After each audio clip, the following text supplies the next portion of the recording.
Você já pensou se fosse possível criar uma pessoa que nunca morre? Se você é empreendedor ou pretende abrir um negócio, você precisa aprender a criar essa pessoa imortal, porque senão quem pode acabar morrendo é você financeiramente. Hoje vamos revelar como o direito permite que você crie um escudo de proteção para a sua família e porque muitos brasileiros estão arriscando tudo o que têm por pura falta de informação. Meu nome é Piraju Borowski. Meu nome é Marciane Gomes e você está no Papo Empreendedor. Uma entrega do curso de Direito da Uninter para levar a você soluções novas para problemas antigos. Hoje vamos fazer um jogo de mito ou verdade. Se você nunca mais vai dizer, se eu soubesse. Fica com a gente até o final, porque vamos entregar um checklist que vale ouro. O que não pode faltar no contrato social da sua empresa para você não ser escravo do seu próprio CNPJ. Marciane, num texto de Arthur da Távola, ser é tolerar a dor do saber-se. Ele fala que amadurecer é aceitar que nós não somos o centro do universo.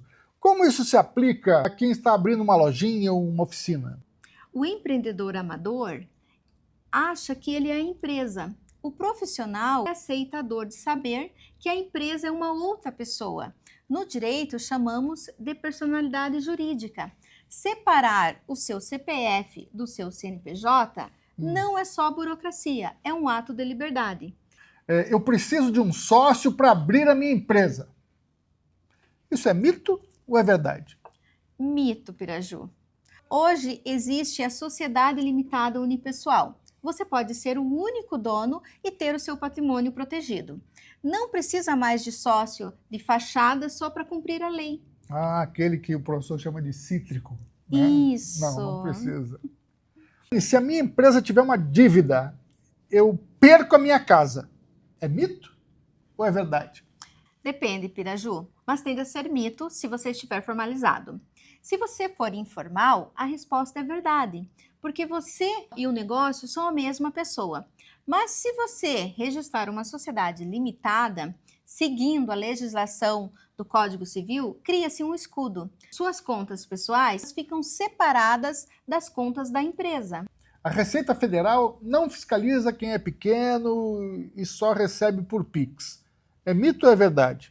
Um mito perigosíssimo. Em 2026, o cruzamento de dados bancários é automático.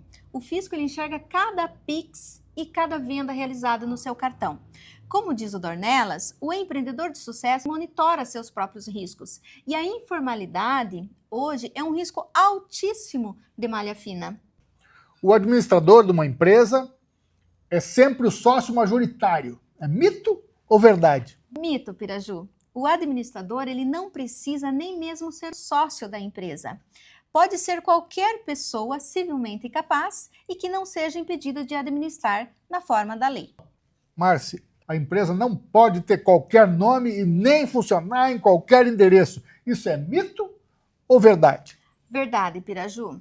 Nos sites das juntas comerciais existe uma pesquisa de viabilidade de nome e endereços. O nome vai ser aprovado se não houver outra empresa ativa com um nome igual ou muito parecido. O endereço vai ser aprovado se a atividade da empresa puder ser realizada naquele local. Marciane, o que o leigo precisa checar antes de assinar o seu contrato social? Antes de mais nada, Piraju, a nossa recomendação é evitar os contratos prontos ou produzidos pela inteligência artificial. Os contratos têm cláusulas obrigatórias e pode ter cláusulas especiais, personalizadas, conforme o desejo dos sócios, desde que não contrariem a lei. Piraju, fale mais sobre essas cláusulas. Antes mesmo dessas cláusulas, o empreendedor precisa conferir os seus dados de qualificação, nome, profissão, estado civil com regime de bens, identidade, CPF, endereço, e-mail. E então vem a primeira cláusula, que é padrão em todos os contratos sociais das limitadas. É o nome empresarial. Ele precisa ter sido aprovado naquela pesquisa que você falou, se faz na junta comercial. A atividade principal pode fazer ou não parte do nome. E se for uma limitada, é obrigatório que conste a palavra limitada, por extenso ou abreviada. Sabia? Interessante, Piraju, esses detalhes. E a segunda cláusula? Lembra que você fez uma pesquisa lá na junta comercial, se a empresa podia funcionar Sim. naquele endereço? Então, a segunda cláusula é a sede da empresa. E para a escolha da sede, aqui vai uma dica. Também é interessante dar uma conferida na diferença de tributos entre os municípios. Diversas empresas estão deixando um município para se instalar em outro, onde o imposto é menor sobre aquela atividade da empresa. Às vezes é um município coladinho no teu, né? E você, por desconhecimento, está deixando de ter um benefício fiscal. Essa dica dos tributos realmente eu não fazia ideia. E a terceira cláusula? É o objeto social, que é a principal atividade da empresa. Você precisa ter uma atividade principal e pode ter atividades secundárias. E a quarta cláusula? É a duração da sociedade. A maioria delas é por prazo indeterminado. Mas há situações em que faz sentido, Márcia, estabelecer um prazo de duração, como no caso das holdings familiares. Quando há um prazo determinado, o sócio só pode sair da sociedade depois de cumprido o prazo, ou se houver uma justa causa. E a quinta cláusula? É o capital social, que deve ser expresso em moeda corrente, mas não precisa ser tudo em dinheiro.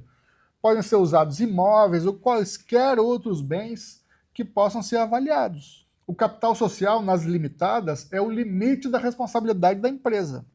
E é nessa cláusula que aparece a participação de cada sócio com a quantidade das suas cotas. Também podem ser estabelecidas diferentes categorias de cotas com poderes diferentes para os seus titulares. E a cláusula da administração? Ali vão ser designados os administradores. Pode ser mais de um. E se não for sócio, é preciso colocar nessa cláusula toda aquela qualificação que a gente usou para os sócios lá em cima do contrato.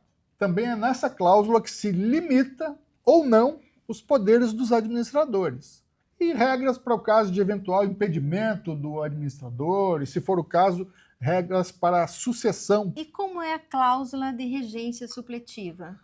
Essa cláusula não é obrigatória, né, mas ela é muito utilizada nas holdings familiares e permite adotar na sociedade limitada as regras da sociedade anônima, da sociedade por ações. Sem essa cláusula, a limitada vai seguir as regras da sociedade simples. Piraju, me fale um pouco sobre a cláusula de enquadramento. Também não é obrigatória, mas é a que permite o acesso aos benefícios de microempresa ou empresa de pequeno porte, conforme a Lei Complementar 123, de 2006. Piraju, o professor Marcos falou em cláusula de não concorrência. Como seria isso? A cláusula de não concorrência ela visa proteger a empresa no caso de eventual saída de sócio. Vai impedir que o ex-sócio atue no mesmo segmento e leve com ele a carteira de clientes da empresa. Como é a cláusula de retirada?